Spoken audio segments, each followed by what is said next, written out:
Hi everyone, welcome to study spring. और ये polity 1000 MCQs का सीरीज है जिसमें आज हम लोग जो कवर कर रहे हैं पंचायती राज व्यवस्था, उससे रिलेटेड जो MCQs है वो सारे को कवर करेंगे। ये अपना 1000 MCQs का सीरीज है और आपके मोस्ट एक्सपेक्टेड MCQs के सीरीज का लिंक आपको डिस्क्रिप्शन में दिया गया है, प्लस आपके एसेज रिपोर्ट राइटिंग सारे का लिंक आपको डिस्क्रिप्शन में दिया गया है, वहां से जाके विजिट कीजिए। ये आपका नेक्स्ट सेशन हो जाएगा, वो आपका जो होगा वो 77 सेशन होगा यहाँ पे। तो चलते हैं अपने MCQs के तरफ। आपका पहला जो क्वेश्चन है वो बोला, आपने अगर पहले वाले क्वेश्चन को देखा है कि हम लोगों ने बलवंत राय मेहता कमेटी को देख लिया था। ठीक है, बलवंत राय मेहता कमेटी जो था उसको हम लोगों ने देखा था। उसमें बलवंत राय मेहता कमेटी का गठन क्यों किया गया हुआ था, वो सारे सेशन को पिछले वाले वीडियो में हम लोगों ने कंप्लीट किया था। ये अपना सेशन एक्चुअली में हो क्या रहा था कि ये कंटिन्यू नहीं कर पाए थे हम, इसलिए अब हम इसको कंटिन्यू कर रहे हैं। यहाँ पे आपका वही 85 तक वीडियोस जाएंगे और उसके बाद 1000 MCQs यहाँ पे कंप्लीट हो चुका होगा। तो देखते हैं हम लोग पीछे वाले वीडियो को, अगर आपने नहीं देखा है तो उसका आपको लिंक मिला हुआ है, आप जाके प्लेलिस्ट से उसको देखिए। लेकिन ये बोला गया कि उपयुक्त समिति की अनुशंसाओं के आधार पर किस वर्ष पंचायती राज व्यवस्था को लागू किया गया हुआ था। तो पंचायती राज व्यवस्था को कब लागू किया गया हुआ था? बलवंत राय मेहता कमेटी के अनुशंसा पर। ठीक है, बलवंत राय मेहता कमेटी, ठीक है, बलवंत राय मेहता कमेटी जो था उसके अनुशंसा पर, ठीक है, उसके अनुशंसा पर पंचायती राज व्यवस्था को कब लागू किया गया। ठीक है, पंचायती राज व्यवस्था को कब लागू किया गया हुआ था, ये क्वेश्चन आपसे पूछा गया है। तो इसका जो राइट आंसर है वो 1959 हो जाएगा। 1959 को पंचायती राज व्यवस्था को लागू किया गया हुआ था। और किसके अनुशंसा पर किया गया हुआ था? तो बलवंत राय मेहता कमेटी के अनुशंसा पर किया गया हुआ था। बिल्कुल इंपॉर्टेंट क्वेश्चन है, इसको आप याद करके रखिए। यहाँ से एग्जाम में 2-3 क्वेश्चन हर एक साल पूछे जाते हैं, चाहे वो आपका CAPF का एग्जाम हो या फिर CDS का एग्जाम हो या फिर जितने भी UPSC एग्जाम कंडक्ट करती है या फिर PCS का एग्जाम हो जाता है, ठीक है, या फिर UPSC का प्रीलिम्स हो गया, ये सारे में क्वेश्चन पूछे जाते हैं पंचायती राज व्यवस्था से। बहुत इंपॉर्टेंट क्वेश्चन है। यहाँ से चैप्टर है बहुत इंपॉर्टेंट। वैसे मैं इसका स्पेशल जो मोस्ट एक्सपेक्टेड MCQ सीरीज जो होगा उसका भी मैं वीडियोस तैयार करके यहाँ पे डाल रहा हूँ। वहाँ पे हम लोगों ने पार्लियामेंट तक कंप्लीट कर लिया मोस्ट एक्सपेक्टेड MCQ सीरीज का, जिसका लिंक डिस्क्रिप्शन में, आप उसको जरूर विजिट कीजिए अगर आपको एग्जाम में अच्छा स्कोर गेन करना है तो। नेक्स्ट क्वेश्चन देखते हैं हम लोग। 1977 के केंद्रीय सरकार ने पंचायती राज व्यवस्था की कार्य प्रणाली और ढांचे में सुधार के लिए किस समिति की नियुक्ति की थी? अब क्वेश्चन आया आपके पास कि 1970, वो तो आपने देखा था कि 1959 में बलवंत राय मेहता कमेटी के सिफारिश पर पंचायती राज व्यवस्था को पंचायती राज व्यवस्था को लागू किया गया हुआ था। ठीक है, ये इसको आप ऐसे कर लीजिए, पंचायती, ठीक है, पंचायती राज व्यवस्था को लागू किया गया हुआ था 1959 में। अब इसमें कुछ प्रॉब्लम्स थे, ठीक है, इसमें प्रॉब्लम थे, इसको सुधार के लिए, ठीक है, इसको सुधार के लिए एक कमेटी का गठन किया गया हुआ था। उस कमेटी का नाम क्या था? तो उसका राइट आंसर आपका हो जाएगा अशोक राय मेहता कमेटी। पहले बलवंत राय, ठीक है, बलवंत राय मेहता कमेटी, और उसके बाद जो सुधार के लिए लाया गया हुआ था वो आपका अशोक राय मेहता कमेटी, ठीक है, अशोक राय मेहता कमेटी। ये दोनों इंपॉर्टेंट है। पहले वाले में बलवंत राय मेहता कमेटी के सिफारिश पर 1959 में पंचायती राज व्यवस्था को लागू किया गया, और अशोक राय मेहता कमेटी जो है वो जो है पंचायती राज व्यवस्था में सुधार के लिए लाया गया हुआ था। दोनों इंपॉर्टेंट है, याद करके रखिए। नेक्स्ट क्वेश्चन देखते हैं हम लोग। पंचायती राज संस्थाओं के ढांचे कितने स्तरीय होते हैं? क्वेश्चन आपसे पूछा रहा है कि ये कितने स्तर का होता है। तो ये जो होता है पंचायती राज व्यवस्था, ठीक है, आप इसको ऐसे कर लीजिए, पंचायती राज, ठीक है, पंचायती राज व्यवस्था ये 3 स्तरीय होते हैं। पहला जो होता है वो जिला पे होता है, दूसरा जो होता है वो प्रखंड पे होता है, ठीक है, और दूसरा जो होता है वो आपका प्रखंड पे होता है, और तीसरा जो होता है वो आपका ग्राम पे होता है। ठीक है, तो 3 स्तरीय होते हैं। इसका राइट आंसर आपका हो जाएगा ख, त्रिस्तरीय। नेक्स्ट क्वेश्चन देखते हैं हम लोग। पंचायती राज संस्थाओं की निम्नतम स्तर कौन सी है? जैसे ही हम लोग इसके 3 स्तर को देख रहे हैं, अगर 3 स्तर है, पहला जो जिला पर होगा वो सबसे ऊपर होगा, इसको हम लोग जिला परिषद बोलते हैं, ठीक है, इसको हम लोग जिला परिषद बोलते हैं। दूसरा जो आपका आ गया वो आपका आ गया, ये हो जाता है वहां पे, ठीक है, ये आपका हो जाता है प्रखंड स्तर पे। तो ये जो आपका प्रखंड स्तर पे हो गया, इसको पंचायत समिति बोलते हैं, ठीक है, ये आपका पंचायत समिति हो गया। और तीसरा जो होता है वो आपका ग्राम स्तर पे होता है। ठीक है, ये आपका जो होगा वो ग्राम स्तर पे होगा। तो ग्राम स्तर पे जो होता है वही सबसे निम्नतम होगा, तो निम्नतम जो होगा वो ग्राम पंचायत या ग्राम सभा होगा। ठीक है, तो इसका राइट आंसर आपका ए हो जाएगा।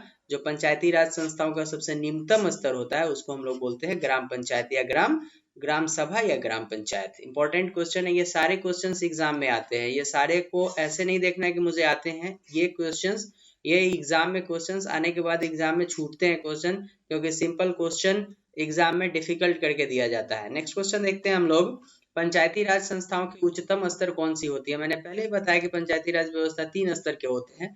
पहला जो होता है वो जिला पे होता है, दूसरा जो होता है वो प्रखंड पे होता है, और तीसरा जो होता है वो ग्राम पे होता है। तो अब अगर आपसे पूछा जा रहा है कि उच्चतम स्तर कौन सा है, तो डायरेक्ट आप यहाँ से आंसर इसका दे सकते हैं जिला परिषद। ठीक है, जिला परिषद इसका राइट आंसर होगा। और जिला में जो होते हैं, ठीक है, सबसे उच्चतम स्तर तो जिला में ही होते हैं और इसको हम लोग बोलते हैं जिला परिषद। अब ये डिफिकल्ट क्वेश्चन कैसे हो जाएगा अगर आपको पता नहीं रहेगा कि जिला परिषद कहाँ होते हैं। अगर जिला में नहीं होते हैं, क्या वो प्रखंड में होते हैं, तो फिर आपको एक तो ऑलरेडी यहाँ पे क्लियर हो चुका है कि नाम इसका जिला परिषद है तो जिला में ही होगा। लेकिन कुछ ऐसे नाम होते हैं जो चेंजेस करके आते हैं, या फिर कुछ नाम चेंज होते हैं उसके काम से, तो वहां पे आपको बस क्लियर ही करके रखना पड़ेगा, उसका कोई उपाय नहीं है। तो जिला परिषद जिला में होते हो, जो पंचायती राज व्यवस्था का सबसे उच्चतम स्तर होता है। इंपॉर्टेंट क्वेश्चन याद कर लीजिए, राइट आंसर इसका ग हो जाएगा। नेक्स्ट क्वेश्चन देखते हैं हम लोग, देश में त्रिस्तरीय पंचायती राज व्यवस्था को किन राज्यों में सर्वप्रथम अपनाया गया हुआ था। बहुत इंपॉर्टेंट क्वेश्चन है। त्रिस्तरीय राज, ये आपका त्रिस्तरीय है। ठीक है, त्रिस्तरीय को किस राज्य में सबसे पहले अपनाया गया हुआ था। ठीक है, जो जिला पे होगा, फिर आपका प्रखंड पे होगा, और फिर आपका ग्राम पे होगा। ये जो 3 स्तरीय पद्धति था, इसको कब अपनाया गया, इसको किस राज्य में अपनाया गया हुआ था, किस राज्य ने सबसे पहले अपनाया। तो इसका राइट आंसर आपका घ हो जाएगा, राजस्थान और आंध्र प्रदेश। त्रिस्तरीय पंचायती व्यवस्था जो थी उसको सबसे पहले राजस्थान और आंध्र प्रदेश ने अपनाया था। इसका राइट आंसर यहाँ पे आपका नागौर हो जाएगा। और होमवर्क में आप लिख लीजिए कि आंध्र प्रदेश के किस जिले में सबसे पहले इसको अपनाया गया हुआ था। होमवर्क कीजिए, जितना हो सके होमवर्क करना है कीजिए, यही होमवर्क आपके नॉलेज को और बूस्ट करेगा। नेक्स्ट क्वेश्चन देखते हैं हम लोग, निम्न में से किन राज्यों में 2 स्तरीय पंचायती राज व्यवस्था है। बहुत इंपॉर्टेंट क्वेश्चन है, बहुत इंपॉर्टेंट क्वेश्चन है। यहाँ पे राज्य के जगह पे आप इसको कर लीजिए क्लियर कट में, राज्य नहीं कीजिए, यहाँ पे आप एक राज्य कर लीजिए और स्लैश में दे करके आप संघ क्षेत्र कर लीजिए। ठीक है, अब ये क्वेश्चन ज्यादा मजेदार हो गया। ठीक है, कंफ्यूजन वाला क्वेश्चन, निम्न में से किस राज्य और संघ क्षेत्र में 2 स्तरीय पंचायती राज व्यवस्था है। तो ऑलरेडी था यहाँ पे, अब मैंने इसमें संघ क्षेत्र जोड़ दिया। अब आ जाएगा मजा इसमें, क्योंकि अगर केवल राज्य की बात होती तो आप एलिमिनेशन मेथड से डायरेक्ट दिल्ली और पुदुचेरी को काट देते, लेकिन जब यहाँ पे संघ राज्य क्षेत्र मैंने जोड़ दिया, तब आपके लिए ये जो क्वेश्चन हुआ वो काफी सोचने वाला हो गया। मजा कीजिए इस क्वेश्चन का थोड़ा सा कि क्या आएगा इसका राइट आंसर। तो इसका जो राइट आंसर होगा वो होगा आपका दिल्ली और पुदुचेरी। दिल्ली और पुदुचेरी में 2 स्तरीय पंचायती, आप इसको पंचायती कीजिए पहले। ठीक है, पंचायती, ठीक है, पंचायती राज व्यवस्था कार्यरत है, तो इसका राइट आंसर आपका दिल्ली और पुदुचेरी हो जाएगा। इंपॉर्टेंट क्वेश्चन है बहुत। नेक्स्ट क्वेश्चन देखते हैं हम लोग, निम्न में से किस राज्य में केवल एक स्तरीय पंचायती राज व्यवस्था है। अब आया क्वेश्चन कि एक स्तरीय पंचायती राज व्यवस्था किसमें, जिसमें केवल ग्राम पंचायत होगा। ठीक है, जिसमें केवल ग्राम पंचायत होगा, ये किसमें है। ठीक है, ग्राम पंचायत ये है किसमें आखिर। तो इसका जो राइट आंसर हो जाएगा वो घ हो जाएगा सभी, क्योंकि त्रिपुरा में भी एक स्तरीय पंचायती राज व्यवस्था है, केरल में भी और जम्मू एंड कश्मीर में भी। ये सारे जो है वो पंचायती राज व्यवस्था, अब एक्चुअली में जम्मू एंड कश्मीर के ऑप्शन को देगा ही नहीं एग्जाम में, क्योंकि ये यूनियन टेरिटरीज हो गया है, यूटी हो गया हुआ है। तो अब आपके पास केवल 3 ही ऑप्शन कभी भी एग्जाम में देगा, त्रिपुरा केरल और इसके साथ जो भी जहाँ पे और एक स्तरीय होंगे वो आपको दे सकता है एग्जाम में। लेकिन एक चीज और क्लियर कीजिए आप कि 2 स्तरीय और 1 स्तरीय, ठीक है, 2 स्तरीय, 1 स्तरीय और फिर 3 स्तरीय, ये जो पंचायती राज व्यवस्था है ये किस किस राज्य में है और किस किस यूनियन टेरिटरीज में है, इसका आप कमेंट बॉक्स में कमेंट कीजिए। ये भी आपके एग्जाम में बहुत इंपॉर्टेंट रोल अदा करता है, क्वेश्चन पूछे जाते हैं ये, और यहाँ से आपके एक क्वेश्चन, कभी कभी 2 क्वेश्चन आते हैं पंचायती राज व्यवस्था से, तो इसको सिक्योर करना है हम लोगों को एग्जाम में। तो ये आप कमेंट बॉक्स में कमेंट किया कीजिएगा इसके लिस्ट को, ठीक है, इसके लिस्ट को, फिर इसके लिस्ट को, ठीक है ना, और फिर इसके लिस्ट को कि किसमें किसमें एक स्तरीय है, किसमें 2 स्तरीय और किसमें 3 स्तरीय है। नेक्स्ट क्वेश्चन देखते हैं हम लोग, क्या पंचायतों को कर लगाने का अधिकार है? तो इसका राइट आंसर आपका ए हो जाएगा, बिल्कुल है पंचायतों को कर लगाने का अधिकार। लेकिन यहाँ पे ये आपका विधानमंडल, ये जो है विधानमंडल ऐसी रूल्स अगर लगाती है कि पंचायत को ये कर वसूलना चाहिए तभी पंचायत इस कर को वसूल सकता है, अदरवाइज नहीं, ठीक है। तो यहाँ पे ये जो आपका मैटर आ जाता है संघ सरकार वाले, वो यहाँ पे बात नहीं है। लेकिन अगर पंचायत को कर लगाने, कर वसूलने का अधिकार बिल्कुल है, और लगाने का अधिकार जो होता है पंचायत में, ठीक है, वो विधानमंडल लॉ पास करके फिर ये आपके पंचायत को देती है, तब वो कर को वसूलती है।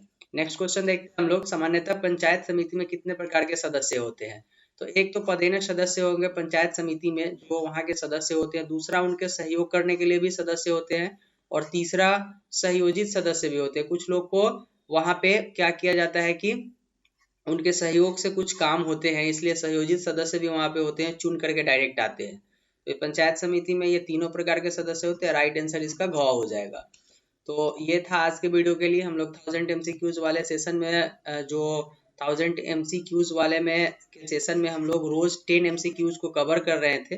बीच में इसमें वीडियोस आना बंद हो गया था क्योंकि कुछ दिक्कतें थी वहाँ पे, लेकिन अब यहाँ पे कंटिन्यू वीडियो आएंगे। यहाँ पे आपके 85 तक वीडियोस जाएंगे और फिर आपका 1000 MCQs कवर हो चुका होगा यहाँ पे।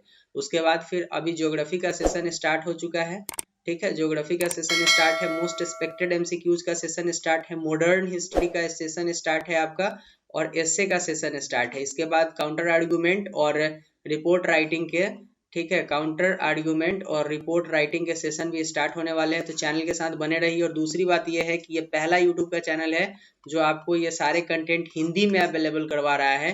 तो बिल्कुल आप इस चैनल के साथ जुड़िए, क्योंकि ये आपके एग्जाम को क्रैक करने में आपको बहुत ज़्यादा हेल्प करने वाला है। तो मिलते हैं नेक्स्ट वीडियो में। Thank you and good bye.